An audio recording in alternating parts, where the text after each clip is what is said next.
All right. Cheers. Skål. Skål. Skål. It's like skull. Is that what you're saying? Mm-hmm. Why do you say it also skull? means a bowl. Yeah. You use the same word for skull and bowl? Skål, yes. So you eat like cereal out of a skull? You're Vikings, you know. Chop the top of the head off, turn it upside down. Yeah. It's a bowl. Rice Krispies in the morning.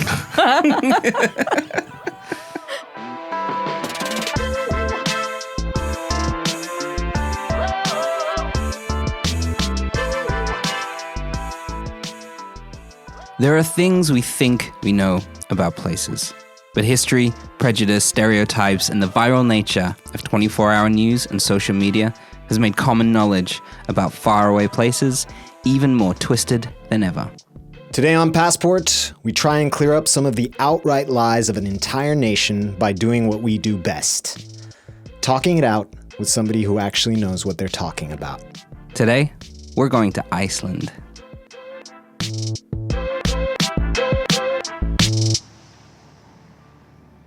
Iceland is known the world over as the land of ice and fire, with good reason.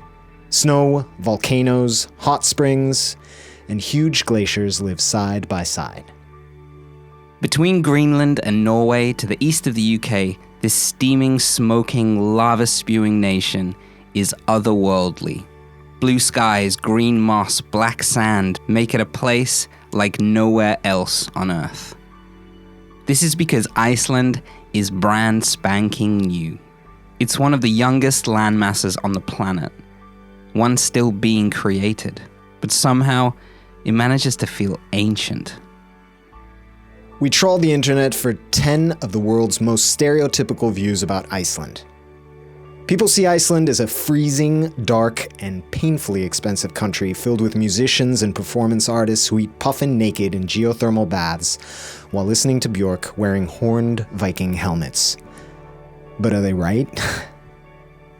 Our cultural mythbuster today is the otherworldly, super creative Björg Valgeirsdóttir.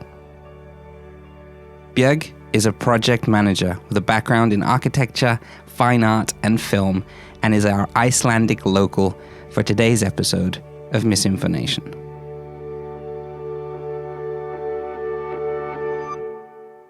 Let's have you tell us what you think we're going to ask you about.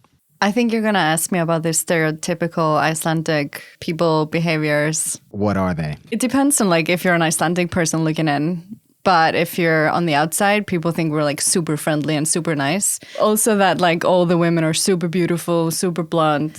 And obviously we all believe in elves, like all of us. Mm-hmm. That's like our religion, elves and trolls and all the folklore. This is going to become a thing now. I love it. It's no surprise that the Icelandic's elven reputation precedes them. Björg's name is only one letter off arguably Iceland's most famous export, the greatest musical elf who ever lived.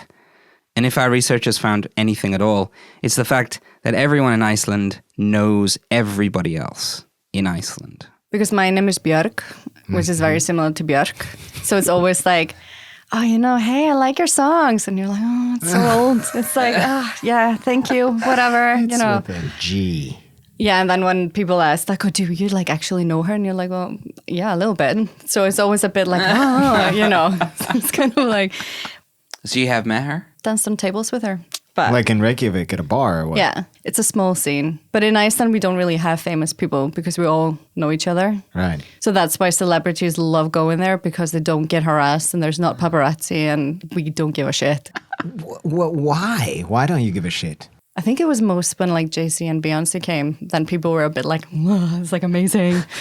But they're not going to be like really stopped on the street or things like that. People don't really do that. We're a really proud nation. We don't want to like, we think we're the best people in the world, like the best nation. Our slogan is like Iceland, like best í heimi, which means like Iceland best in the world. So yeah, we're really like, yeah. You have good self-esteem. Oh yeah. Icelandic pride goes deep. It has to when everyone knows everyone. They are very small, after all. Only 360,000 people overall, and 123,000 of them are in Reykjavik alone. So this brings with it some challenges when it comes to dating. We're all incest. It's crazy. No, we're like all related to each other. It's like it's pretty full on. Yeah, I haven't looked back that much, to be honest, but we have Decode did this whole website where you can trace your origin. Okay. Which was really handy when you were like hooking up with people to see like, oh, is it my cousin? You know, I don't want to sleep around with like your family. Yeah. So wait, you like tell me your name and then you go online and you check it? It used to be like that when it just came out. Yeah, for sure. Amazing. I mean, my cousin like swiped right on my other cousin and then she realized like, oh shit, we're actually super related. And she was like, I'm so sorry. Like I just saw like a handsome guy and was like, ah. And then she was like, oh shit, it's like my like really close cousin. See you at the family reunion. Like most Nordic countries, the coldness of the landscape doesn't transfer to the personality of the people. Despite popular opinion, the chilly ice king and queen myth of the layman seems to be false. Icelandics love people, and they love to party. Reykjavik has gained a reputation for being a great place to go out for a night on the tiles. But its reputation might have come from a different fact altogether. Or maybe not. It's been advertised a lot as like a party city because our clubs or like our places are open for so long. We have so many beautiful women that are so promiscuous. Wait, where is this country? Sorry, where? Hang on, I'm on a photo right now. Yeah, so it's been like kind of advertised as something that it maybe isn't, but it's true. Like sex is kind of like sex is sex. It's not like something, we're not very religious. It's not like Catholic. No one is waiting till their marriage. So yeah, of course, like people do have one-night stands. And if there's like a hot guy from a foreign country that you probably never see again, why not? Because girls are independent. So they're like, why shouldn't I be able to do this? So it's kind of like that attitude as well. But I've seen like an old friend of mine, he's a musician in Iceland. And we were once in a bar and he was just like, you have to like help me. You have to pretend to be my girlfriend because like the girls just don't like, no, because they're really aggressive. It's like, you're coming home with me. Yeah. It's just like, wow. So I think like I've been told a lot of times that like you're very intimidating. You know, it's just like, okay, it's just like, but it's just because we're super direct. We don't have time for bullshit. If you want to get laid, go to Iceland. Is that what we're saying? I'm not going to say that. Absolutely not. No. I'm just going to write that down. Good try. That's going in the show notes. The most promiscuous nation on earth. This open, liberal progressiveness that Iceland has as a place has also bled into its politics and its parliament. In fact, even though Iceland itself is young, it's home to the world's oldest democracy. Founded in 930 AD by 32 different Norse clans who decided to sit and talk about things rather than fight. And that talking got them a long way. In 2009, Reykjavik elected a punk rock taxi driving stand-up comedian as their mayor. John Nard and his best party made a lot of promises with a disclaimer that none of these promises would be kept. He won and served for 4 years in what started as kind of a political satire and a reaction to the banking crisis in 2008. Iceland has another claim to fame. They got women's suffrage in 1915, and they elected the first openly gay member of parliament in the world, as well as the world's first democratically elected female president. Her name was... Björk? Vigdís Finnbogadóttir. She's an amazing woman. Like, she's incredible. Yeah, she was our president for 16 years. But now we have a super cute guy who's like has like loads of babies, goes everywhere on his bike. This is a really nice guy. I love that you're talking about your president like he's like your mom's new boyfriend. Yeah, no, he's everyone's friend. Everybody knows him. They dance on tables with him. Yeah, for sure. It's like you, Björk, and the president. I've been to Iceland 3 times. It really is that friendly and straightforward. This openness and honesty might have led to one of the most publicized perks of Iceland. According to Google, there is no crime in this Nordic utopia. No, that's not really true. But, you know, if there's something going on, we all know about it. There are like occasional murders, but it's very rare. average of like one a year or something Maybe something like that. from Yeah. the last like 25 years. But like in general, like petty crimes, it's not that much. So like pickpocketing. No. It's not worth it. It's not worth it. Well, like everyone in Iceland just carry cards. So it's more than like online type of thing. Right. Like no one uses currency. Like you don't have money on you ever. Well, it would seem that the world gets this one right. The Global Peace Index puts Iceland at the top of the list for the 10th year in a row as the world's safest country. The USA, on the other hand, ranks 128th out of 163. Now, think about this. At the time of broadcast, the last murder in Iceland was in 2017, which was 3 years ago. But let's not get too dark. After all, today we're in a place filled with pixies and penguins and polar bears. Right? Nah. No, we don't live in igloos either. You don't. We don't, unfortunately. So occasionally there are polar bears that drift to Iceland from Greenland. Deranged polar Yeah. bears. Yeah, like There really was sad, one like that Tom came- Hanks castaway polar bears who are like looking for their wife who's forgotten about them a long time. So wait. There was once upon a time. a polar bear. Once upon a time, a polar bear drifted actually really close to where my family has a summer cottage, like in that area. Yeah. But when they came like on land, they're basically so ill and so weak because they've been drifting for so long. So it's like the saddest It's thing. really sad. But because they're the most dangerous animal on the planet, Yeah. Just they're kill like them really immediately. vicious. Well, there was like, oh, we need to call the vet to get it tranquilized, and the vet was in Denmark. So it's just like, we cannot wait for that guy to come over with like a huge tranquilizer gun. And then you had all these people that were like coming to look at it. So it was just like, hey, it's a feast. There you go. So it was a bit mental. And my parents at the time had this most beautiful white golden retriever, and like occasionally people kept on thinking that there was a polar bear like in the nature. It's like, there were a few calls from like our beautiful little Little red dots all over him as he went for a walk. It was so bad. So our third question went down in flames. Iceland does not have igloos or penguins or polar bears. There are no reptiles or amphibians at all. Only about 70 species of birds on the whole island. And in fact, the only native mammal is the Arctic fox, which is the cutest of the mammals. One thing that the internet does get right is that the place is filled with volcanoes. 130 of them, including the one with the completely unpronounceable name. Well, unpronounceable for the rest of the world. Eyjafjallajökull.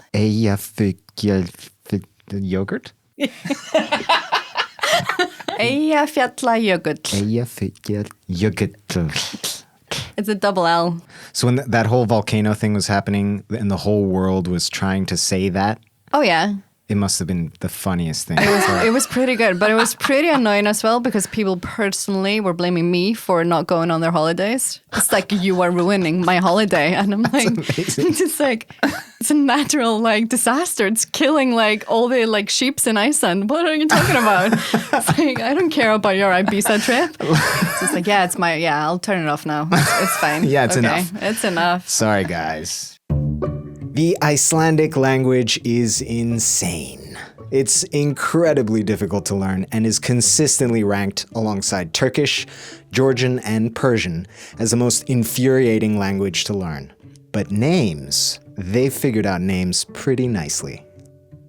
In Iceland, your last name is the name either of your father or your mother with son or dottir at the end. So what's your last name? Valgeirsdóttir. So then if you had a child, their name would be? Bjargardóttir. Having this last name situation must be a fucker for researchers. Yeah, there is an issue with like my dad's and my brother have exactly the same name. Right. They're both Valgeir Valgeirsson. Because there's a tradition to naming. I wish that was my name. It doesn't matter. I don't know if you'd be able to pull it off. Yeah, it doesn't matter. Me looking like I look would make that even better. But Hello, my name is Valkyrie. Listen to your voice.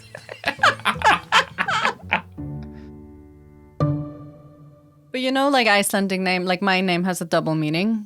So it's a name and then it also means a sea cliff and rescue. So you're, Sea cliff and rescue. It's like go to rescue. Björken. Björk. So how would you do a sea cliff rescue? So it would probably be like Björk fer á Björk til Bjargar. Something like that. But like our farm that we own up north is actually called Björk because it stands on the cliff. Oh, It's not because my parents named it that. It's say. just, Björk's Björk. Björk. yeah. We have to Björk from the Björk. Number 1. It's on the mailbox. The Icelandics learn Danish in school too. Most speak 3 languages, but they understand a lot more Scandinavian dialects. Iceland was part of the Kingdom of Denmark from 1814 until the Kingdom of Iceland was formed in 1918. On June the 17th, 1944, Iceland became a constitutional republic, independent of Denmark. So you speak Danish? Ja. Jeg snakker lidt dansk. Snakker lidt dansk? Yeah. Tak for mail. How's your Danish? It's horrendous. No, I mean, I've It lost feels- my Danish, It but feels really nice to me because I spent a lot of time with my nana, hearing her talking Yeah. on the phone. It's like it's nice. Well, I was like this pretty little baby and my parents named me Björk, and for Danish people, it's basically impossible to say. So people like used to look in the pram and see me, and it was like, "Oh, what's her name?" And my mom was like, "Björk."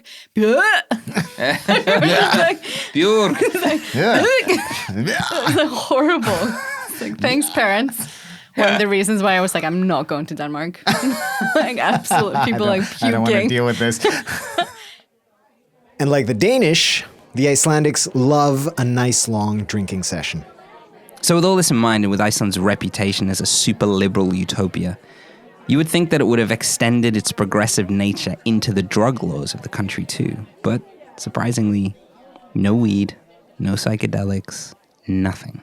No, nothing. Beer was banned in Iceland until 1989. What is going on there? What? I actually don't know, but it was just forbidden. Beer was forbidden. So that's why people like in Iceland drink so much hardcore liquor. So then when beer showed up, did people go crazy for beer? Think so, but it's not like you get more drunk from beer than a bottle of like moonshine vodka that people were making in their basements. So it's kind of like, it didn't really make any sense. They were happy for the break. They were like, No, that's what's funny because usually 5%? I'll take it. If usually you do an alcohol ban, it's a full on like a cultural thing. We're gonna just stop this. Oh yeah. But just beer, that's Yeah. somebody that has it out for beer. No, but it's interesting because now, obviously, with my brother being a craft brewer, Right. and he has this little bar and like tap room and brewery in one place. In Reykjavik? Yeah, it's called the Reykjavik Brewing Company. The Reykjavik Brewing Company. Excellent pronunciation. Yeah, it's you. very good. It's really increasing, like the culture of beer, and like people are like really into it now. So it's interesting. But you know, you can only buy alcohol in government-controlled stores. Wait, what? Yeah. It's like weed? Oh yeah. It's like alcohol dispensaries. That's why it's so expensive, because the government puts like 20% on top of it. Yeah. So that's why if you ever go to Iceland, buy booze in the duty free when you enter the country, because it's a lot cheaper. MisInfoNation extra tip. It's true. Okay, so if I want a glass of wine at a bar, how much is it going to cost me? About maybe 10 euros a glass of wine. Yeah. Okay. Iceland is expensive. There's no two ways about it. After Switzerland and Norway, it's the third most expensive country in the world. They love people coming to spend their cash, of course, but dropping cash is one thing. Dropping something else is a little different. We just like the people that come there and spend money. So for us, it's the most frustrating tourists are the ones that go there. Buy a van and drive around the one road. And they do that. And then they just shit wherever they want. They like actually like are shitting in people's driveways. People have had to put up signs like with like a guy pooing to say, please do not shit on my lawn. I am not shitting you. And weirdly, we already knew that this was a thing. There was a tourist who like stopped his car, parked, went into the moss. He takes a shit, wipes, puts in the thing, and then Wipes for some with the reason moss? is like, I shouldn't leave it here. Oh no. So he sets it on fire. What? Yeah. And he just The poo and the mud. He just burned like this whole thing. Yeah, and people thought it was like a volcano erupting. It's the big one, and it was just this guy's Turd fire. Yeah, it just made a turd fire. See, that's fine. That's just fertilizer, but don't like burn it. Yeah, exactly. That's crazy. Never burn shit. MisInfoNation. Public announcement. We'll be back in a minute with more incredibly misinformed questions about Iceland, including elves, eating puffin, and terrifying Christmas trolls. We'll see you in a bit.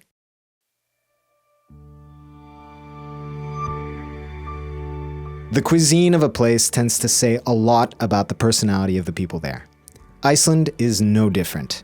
They've got 350 different kinds of fish that can be found in Iceland's oceans and its rivers and fjords. So, they've come up with some pretty odd things to eat, of course. Whole boiled sheep's head, sour ram's testicles, all washed down with their national drink, brevin, a kind of schnapps made with fermented grain or potato mash and flavored with caraway. The nickname for this drink is the Black Death. Oh, and also puffin. You know those tiny seabirds, the cute ones with the little colorful beaks? Yeah, they eat those too. What's the weirdest thing you've ever eaten? I don't know. Like for you, it'd probably be puffin or something. One of my favorite things to eat ever. It's delicious. And because it lives off fish and like it's so rich of fish oil that you need to like put it in milk before Oh my God. before you cook it. What kind of a... What do you mean? Wait, so what's the... Hang on. You She go said it out. like that was the most logical thing. It's so so rich in fish oil, you have to confused put right it in the milk. You go out hunting, you go to the cliffs, you take down a puffin. If you're gonna like be full of eating puffin, you need like 3. Really? Yeah. Oh, they're small. They're small. Give me a hand. They're like they're wee. Oh, it's like I know a squirrel. they're so cute. Like a colorful beak. What do you do with a beak? Do you make like a necklace? okay. The guy in Apocalypse Like I've Now? only ever like would be beautiful. No. But it's hard to get them because you can only like hunt so many of them per year. Right, Like we legally. really like take care of our livestock and like our wild animals. But no, it's good. So of all the things that Icelandics eat, there's only one that truly stands out. It stood out to us in our Google search about Iceland too. In 6th spot, fermented, putrefied shark meat. Jesus. It's fucking disgusting. Think about the worst thing you could like ever think about eating, and then it's peed on. That's it. That's why you drink the Black Death, because it numbs the taste afterwards. Whoa. Yeah. And all of the comments of like people who've like eaten it from who've never had it before, quote unquote, tastes a bit urine-y. A bit pissy. All of this hearty, strong, balls-to-the-wall food and drink must be the reason for this nation of blonde superheroes and strongmen, right? Iceland's Aftur Julius Björnsson is constantly ranked in the top 3. That's Game of Thrones The Mountain, by the way, Neil. I know. So are the Icelandics all about strength and beauty?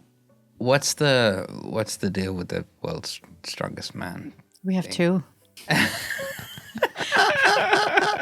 The national pride. Yeah. And we have 4 Miss Worlds.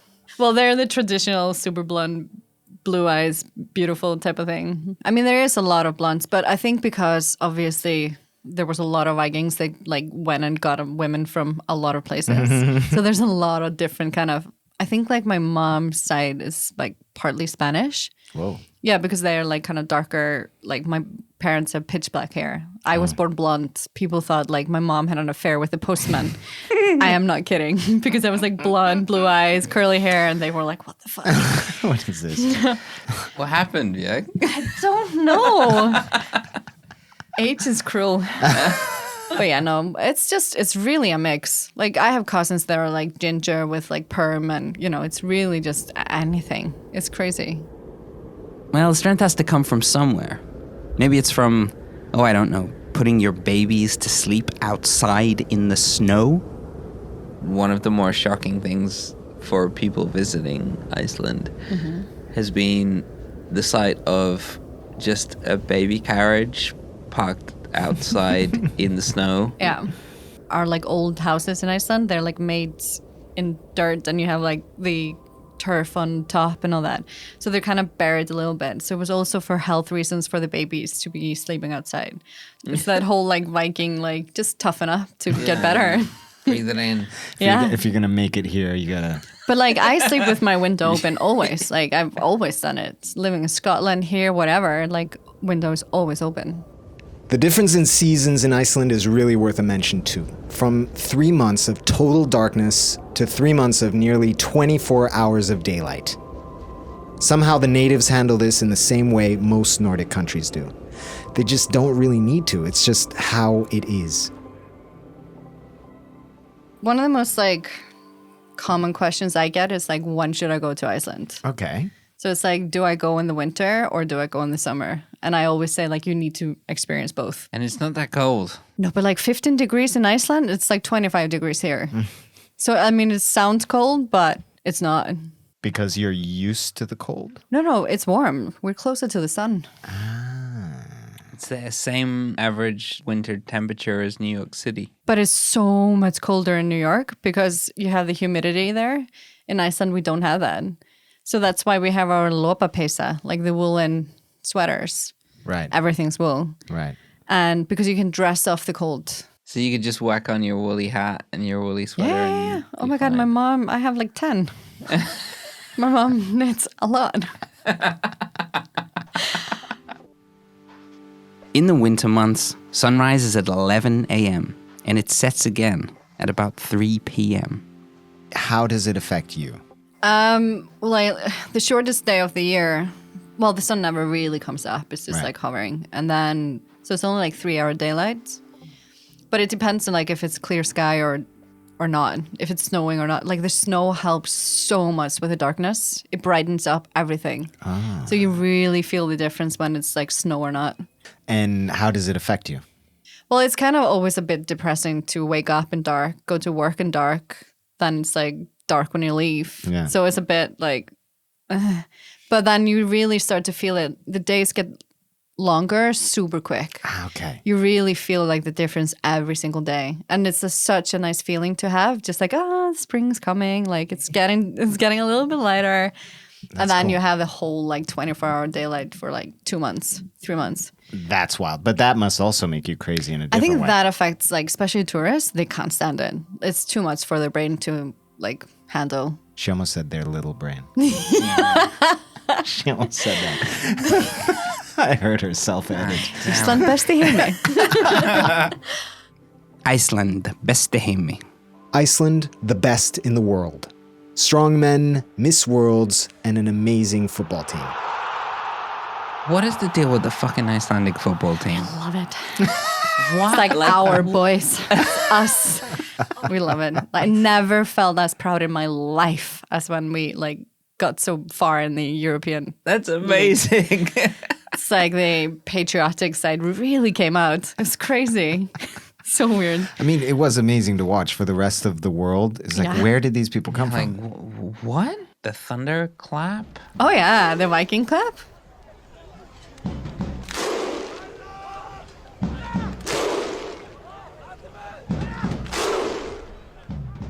Oh, we're still doing it all the time. It's really annoying, but it's like, I cried when we beat England. Like, it was like that kind of thing. Oh, I cried when you beat England. I was think in I was there. Scotland. I was in Scotland, and like everyone obviously on our side. So it was just, it was fun. It was good times.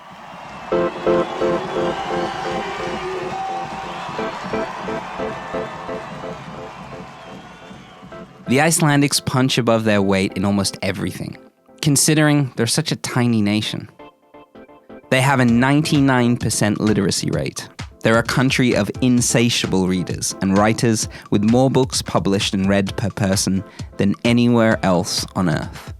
In fact, 1 in 10 Icelandics will write and publish a book in their lifetime. And along with that, 80% of the publishing industry's revenue comes 2 months before Christmas. A festive phenomenon with another unpronounceable word. Hollabokaflu? Jólabókaflöð. Jólabókaflóð. Almost. You were I was way- really super close. Oh, okay, I I'm just leaving. know that I'm get out of here. it's that thing at the end that's a th. It termed for the run on books before Christmas. Yeah, everyone gets a book for Christmas. So Christmas is a huge deal in Iceland, but it's not the jolly red fat man with his reindeer coming down the chimney. No. It's 13 hideous-looking Santa Claus trolls, 1 per day for 13 days. And these trolls are assholes. It's like really old tradition. They're horrible people, basically. They're not nice. On the 13th of December, the first Santa Claus comes. So you put your shoe in your window, and if you've been nice, you get like a treat. And if you've been naughty, you get a potato. In Bolivia, that would be a gift. You put your like Depends on the potato. you put your shoe in Yeah. the window. But Just like a put a shoe. sneaker outside. A slipper or a slipper, welly or sneaker, whatever. welly. Like, Okay. yeah. And then, so if you've been good, you get... Well, sometimes it's like Clementine. You're just like, yeah, it's a bit sad. Or like a That little is- bit of money. Like when I was young, you're a little bit of money. Just some change. Change in your shoe exactly. It's like Really? €1 or with a potato €2. on top. But or like that was the worst one always. It's Right? like, seriously, mom, you can do better. Exactly. Yeah, so Was that's has the there first been thing. a lot of accidents of like parents falling off ladders Probably. trying to like keep up the charade yeah. of Santa Claus? Yeah. Pile of clementines on them. But at least like, yeah, so they were supposed to be like, how do you say, like, they're like teasing you. They're like doing tricks on you. They're tricksters. Right. Yeah. Are they like dressed in... Oh no, they're like woolen jumpers, horrible looking. They're terrifying. What? Oh, They're they're like- terrifying. Like hobo Santas? Oh, Like yeah, yeah. wandering the streets? No, they're like awful looking. So like wow. one of them comes in and like steals your meat. One of them slams all the doors. One of them is actually like a peeping Tom on the windows. What? Oh yeah, no, it's like it's bad. What the? Yeah. And the worst thing is that their mother is a troll and she eats babies. What is So going it's like on? if you're like really bad, Grilla will come and eat you. And you're like, okay. Yeah, it's all making sense now. Oh my God. Do they have names? Oh yeah, yeah. So you know all 13? I can try and recite. Go for it. Leppalúði, kjötkrókur, þversleikir, oh my god, stúfur, he's the little one, Do you remember the peeping Tom? gluggagæir, and then it's like the candle stealer, There's a candle stealer. yeah, kertasníkir, I was gonna say Country Sneaker. kertasníkir, he's the last one. This is like a really dark. It's so dark. It's like if you don't dress well for Christmas, like if you're smart, it's like you go to the Yule cat, like the Christmas cat, and like yeah, he will eat you. Wow. There's a lot of eating babies. Man. Definitely our favorite Christmas tradition of all time. But when you think of Iceland, there is another fantastical creature it seems everybody thinks of right off the bat. Elves. And even someone as straight up and level-headed as Björk, she has a pretty surprising admission.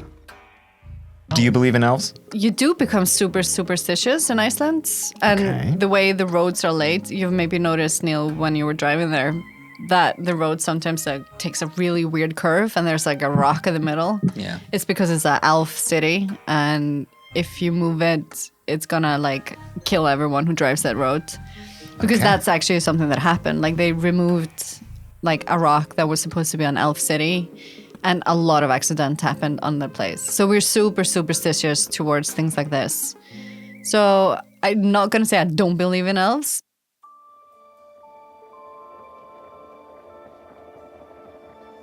The hot springs and thermal pools in Iceland are a must for any visitor. The white mud in the Blue Lagoon will make you feel incredible. Iceland is filled with warm, bubbling water, even in the capital. But there's only one catch. We have, I can't even remember how many swimming pools in Reykjavik. 20? All heated, all like, yeah, you have to go naked to go in. We can talk about that later. We're finally at the nudity. We did it. Because you have to get naked to wash before you go into the pool because we don't have chlorine in our pools. And there's a woman in the women's like locker room and a guy in the men's who like watches if you don't wash well. It's like, excuse me, take off your swimsuit and like wash your bits. Go back. Okay, so these are public pools? Oh, yeah. But like for us, we're so used to it because you go with your grandma, your mom, like whomever. So it's just like being nude is not a big thing for us. Mm-hmm. But it was funny because an Australian friend of mine who was like, I've never seen an old lady naked before. Wow. No, so for her, she was like, this is how I'm going to look like when I like get older. And I was like, for me, I was like, oh, I actually never thought of that people like just don't know how the body changes and this and that. So body dysmorphia in Iceland is not really... It's not an issue. Not really, because you're just like used to seeing all shapes of women, like these kind of boobs, those kind of boobs. You know, like it's not like in America where you have like a stereotypical woman that's just like, this is how you're supposed to look. If you see people from other countries going to these balls, you know, because they don't take off their swimsuits. but Like him. But Like Mr. Clean Balls. God damn it.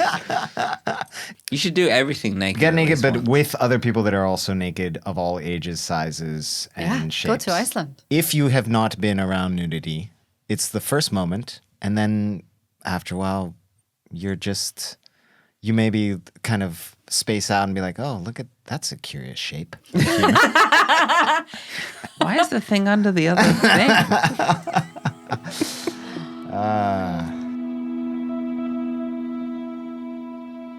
So a nation of just 360,000 people, who all know each other, have all seen each other naked, have all danced on tables with Björk, eaten Puffin, hired a punk rock comic mayor in their capital, put out more published authors per person than any other nation on earth. This place must have a unifying, brilliant, dense philosophy. What is it? We have a saying which is called, like in Icelandic, it's "Þetta reddast," which is like everything's going to be okay. And that's our mentality. And this is like our whole attitude. It's just like, we're just going to fix it. We're just going to make it okay. Back in 2008, Iceland went bankrupt. It had opened up huge interest savings accounts, which attracted a lot of outside money. Soon after, Iceland's banks collapsed. 25% of the population lost incredible amounts of their savings. Iceland remarkably shunned the too big to fail model and decided that their banks were too big to save. All 3 of the major banks went under. And over the last 12 years, Iceland has bounced back with a huge tourist boom in one of the greatest economic turnarounds in recorded history. During the 2008 crisis, there was a lot of that being said. And you were like, really? It's really just going to fix itself somehow magically? Like, we're bankrupt as a nation. But it did. And now we're like right back where it was. So it's pretty horrific. But the Icelandic keep calm and carry on. Yeah. Yeah, for sure. Jesus. But that's how they Smart. just made it happen. It's just like, and then we jailed the bankers. It was Yeah. That's a big thing. Which was incredible. Something Only we can- nation that actually did anything about this. This is my other MisInfoNation moment of illumination, which is we can all learn a little bit from Iceland. Yeah. It's crazy. Like, nation of so few people that, yeah, we can teach a lot to other nations. Absolutely. It's insane. Just eat some puffin, take your clothes off, watch your boots, get in the pool. Jail your bankers. Yeah. So according to our judges here at Passport, the final tally is that the worldview on the country of Iceland is about 65% accurate. I guess when outsiders' opinions of your country are overwhelmingly positive, the stereotypes you carry around with you when you travel the world, well, they're welcome ones.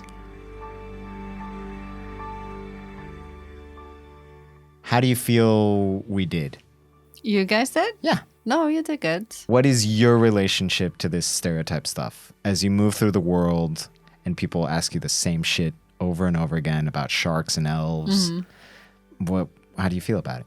It's just something that you get used to. And you're just like, because I'm a rare species, I'm the first Icelander for a lot of people to meet. So I don't want to be like a complete bitch and be like, oh, fuck you, you know? So I try to be a bit more like, okay, accommodating and like nice, but... So you feel like you're from an extraordinary place? Oh, for sure. Yeah. No, and like I was telling you, like I'm super proud to be Icelandic. And it's like, because it's small and unique and, you know, we have all our traditions and history. Yeah, of course. Iceland, the land of the midnight sun and northern light, of volcanoes. It holds a personality which cherishes tradition, but it also knows full well when to break it.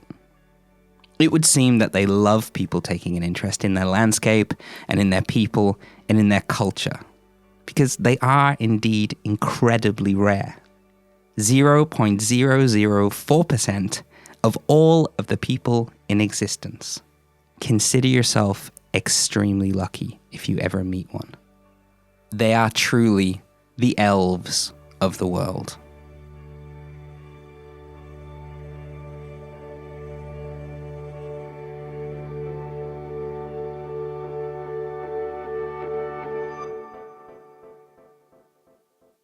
Huge thanks again to Björg for bringing us to Iceland. It was an incredible chat and we learned a lot. So we decided to call her back for one last thing, to get her very own saved pins. 5 incredible experiences which you won't find in guidebooks. So these are my top Icelandic experiences. Number 1, the Reykjavik Brewing Company. Obviously, I need to say this place as it's my brother's brewery, but they just got voted the best secret bar by Grapevine magazine, so that's similar to Time Out. And you can see into the brewery, and they have a little tap room where you go and taste their many different types of delicious beer. It's super fun. Number 2, Kalsamarsvik. It's a place up north located super close to my family cottage, close to Skagastrand up north. It's this beautiful cove with extraordinary basalt rock formation and beautiful Art Nouveau lighthouse. So it's one of my favorite places to go for a little walk, as the landscape there is truly breathtaking. And you usually see lots of nature and seals and things like that. Number 3, Hofse Swimming Pool. So of course there has to be some kind of a swimming pool on this list. This one is actually quite new. It opened in 2010 and it's also located north of Iceland in Hofsós village. It has quickly become like really popular tourist attraction, and they have an eternity pool with like incredible scenic views to this rock called Drangey. And there's an old saga from like early 1000 about a famous outlaw called Grettir Sterki, and he swam to that island to be an outlaw.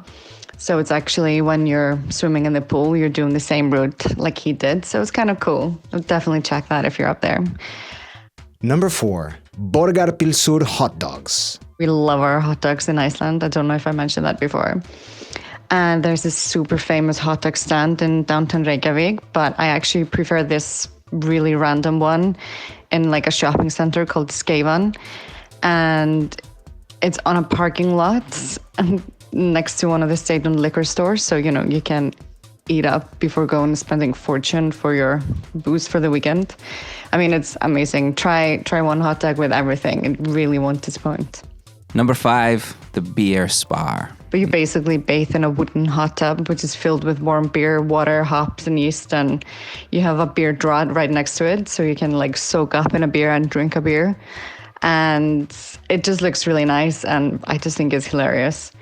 But this is located north as well, really close to Kaldi Brewery, which is one of the more famous breweries in Iceland. So if you're adventurous drinking, beer drinker, try that. That's it for this week, guys. Iceland is open, so if you want to make it your first trip after lockdown, we couldn't recommend it more. Much love, and see you soon.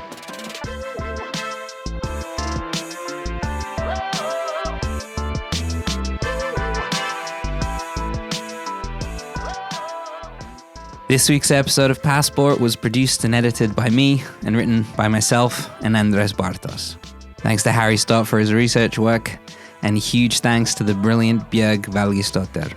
We'll have all of her details in the show notes if you want to check out some of her work. The show is mixed and mastered by Julian Kwasniewski. Stacey Book, Dominic Ferrari, and Avi Glijansky will eat you up if you don't dress up nice for Christmas Day. They also executive produce the show, which is hosted by myself and a man who would be naked all day, every day, if it wasn't for the prior arrests, Andres Bartos. We'll see you in the next place.